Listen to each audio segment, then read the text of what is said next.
안녕하세요. 48년 경력의 가정의학과 전문의입니다. 올해 71살이 되었고 지난 수십 년간 수많은 환자들의 통증을 함께 겪어왔습니다. 통증은 단순한 불편함이 아닙니다. 그건 우리 몸이 보내는 절박한 경고 신호입니다. 그리고 그 신호를 무시할수록 몸은 조용히 그러나 확실하게 망가집니다. 오늘은 여러분이 놓치기 쉬운 5가지 통증에 대해 말씀드릴 겁니다. 무시하면 정말 꼴병으로 이어지는 통증들이죠. 한 가지라도 해당된다면 꼭 영상 끝까지 함께 해주세요. 먼저 무릎 통증입니다. 무릎은 우리 몸의 하중을 고스란히 받는 부위입니다.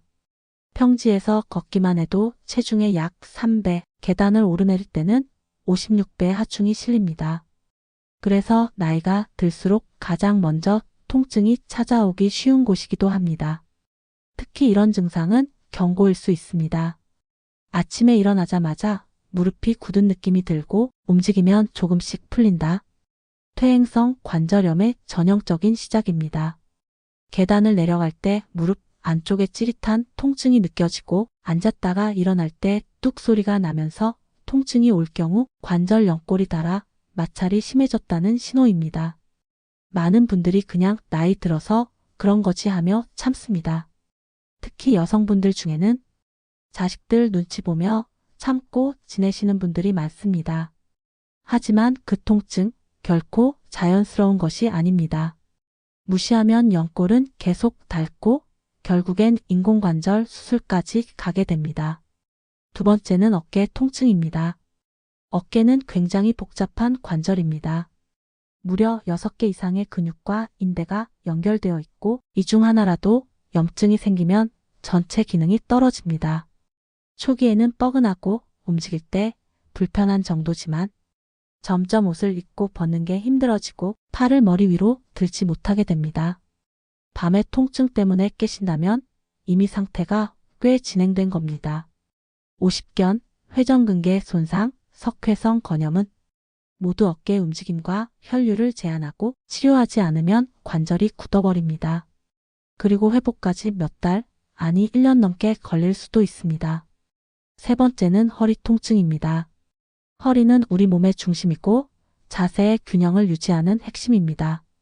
허리 통증은 단순 피로일 수도 있지만 엉덩이, 허벅지, 다리까지 저릿한 통증이 퍼진다면 그건 단순한 근육통이 아닙니다. 허리 디스크, 척추관 협착증, 신경 눌림 같은 위험한 상태가 숨어 있을 수 있습니다.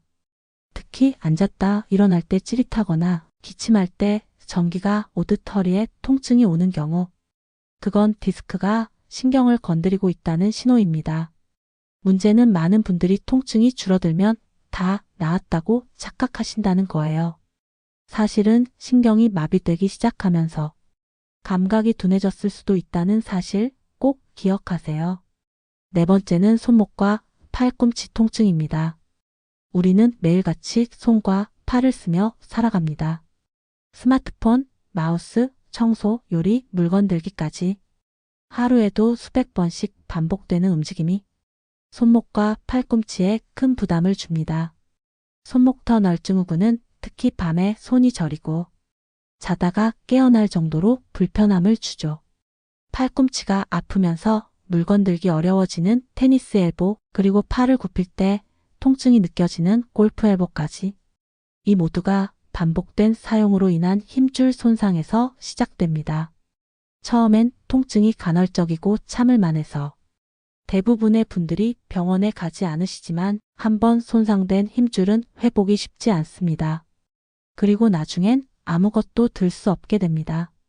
무거운 냄비 하나도 들기 어려워진다면 삶의 질 자체가 무너지는 겁니다. 마지막 5번째는 목 통증과 두통입니다. 목은 머리에 무게를 받치는 동시에 뇌로 가는 혈류와 신경이 모두 지나가는 통로입니다. 자고 일어나면 뒷목이 뻣뻣하고 머리가 무겁고 집중이 안 되고 두통이 눈 뒤쪽까지 퍼지는 느낌이 든다면 경추 디스크나 경추성 두통일 가능성이 높습니다. 특히 책상에 오래 앉아 계시거나 고개를 자주 숙이는 생활 습관이 있는 분들, 즉 현대인의 대부분이 이 문제에 노출되어 있습니다. 목 통증은 단지 불편함을 넘어서 우울감, 불면증, 이명, 기억력 저하까지 이어질 수 있기 때문에 절대 가볍게 넘겨서는 안 됩니다. 오늘 소개해드린 5가지 통증 단 하나라도 해당된다면 꼭 기억하세요. 통증은 참는 게 능사가 아닙니다. 조기에 진단하고 꾸준히 관리하면 회복은 가능합니다. 지금 이 순간부터라도 내 몸의 신호에 귀 기울여 주세요. 그리고 작은 실천부터 시작하세요. 앉을 때 자세, 걷는 습관, 베개 높이, 체중 관리, 스트레칭.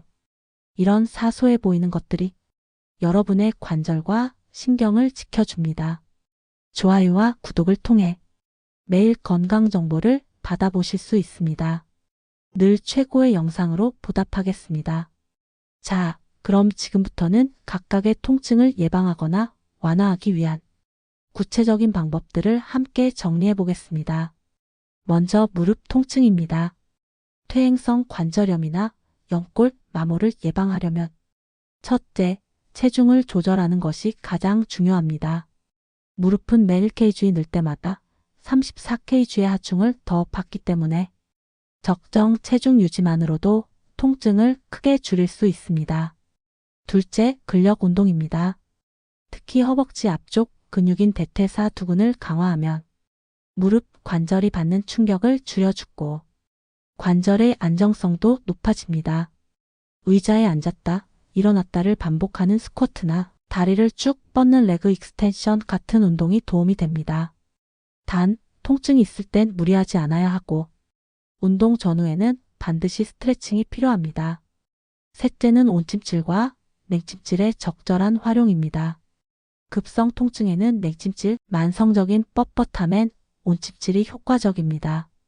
어깨 통증의 경우에는 먼저 통증을 피한다고 팔을 안 쓰면 오히려 더 굳는다는 걸 기억하세요. 가능한 범위 내에서 가볍게 움직여주는 게 중요합니다.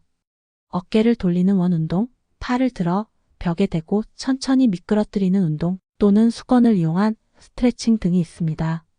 이러한 운동은 하루에 23번, 5분씩만 해도 큰 차이를 만들어냅니다.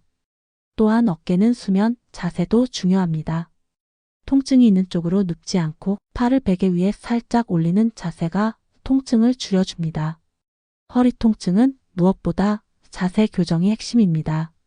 의자에 앉을 땐 등받이에 허리를 대고 앉고 엉덩이를 뒤로 밀착시켜야 하며 무릎은 엉덩이보다 약간 높게 유지하는 게 좋습니다. 운전하거나 스마트폰을 볼 때도 허리를 구부정하게 만들지 말고 허리를 펴는 자세를 자주 의식해야 합니다. 그리고 코어 근육을 강화하는 것이 허리 통증 예방에 아주 효과적입니다. 대표적인 운동으로는 플랭크, 브릿지, 고양이 소 자세 등이 있으며 하루 10분만 투자해도 큰 도움이 됩니다. 손목 통증을 줄이려면 장시간 같은 자세로 손을 쓰지 않도록 작업 중간중간 손목 스트레칭을 해주고 무리한 손목 꺾임을 줄여야 합니다. 키보드나 마우스를 사용할 때는 손목 보호대를 사용하는 것도 좋습니다. 또한 팔꿈치 통증 예방에는 무거운 물건을 드는 동작 시 팔 전체에 힘이 고르게 분산되도록 조심해야 하며 손목을 꺾지 않고 물건을 들거나 쥐는 습관을 들이는 것이 좋습니다. 목 통증과 두통은 평소에 어떤 베개를 쓰느냐도 매우 중요합니다. 너무 높은 베개는 경추를 압박하고 너무 낮은 베개는 머리를 뒤로 젖히게 해 목 근육이 긴장되게 됩니다. 자신에게 맞는 적정 높이의 베개를 찾는 것, 그리고 하루에 한 번은 목과 어깨를 충분히 풀어주는 스트레칭이 필수입니다. 마지막으로 어떤 통증이든 이 정도쯤이야 하고 참는 습관이 문제를 더 키운다는 사실을 꼭 기억해 주세요. 가벼운 통증도 한 달 이상 지속되거나 밤에 자꾸 깨게 만들거나 일상생활이 어려울 정도가 되었다면 꼭 진료를 받아야 합니다. 병원은 이미 아플 때 가는 곳이 아니라 아프지 않기 위해 가는 곳입니다. 이 마음가짐 하나만 바뀌어도 여러분의 삶의 질은 훨씬 달라질 수 있습니다.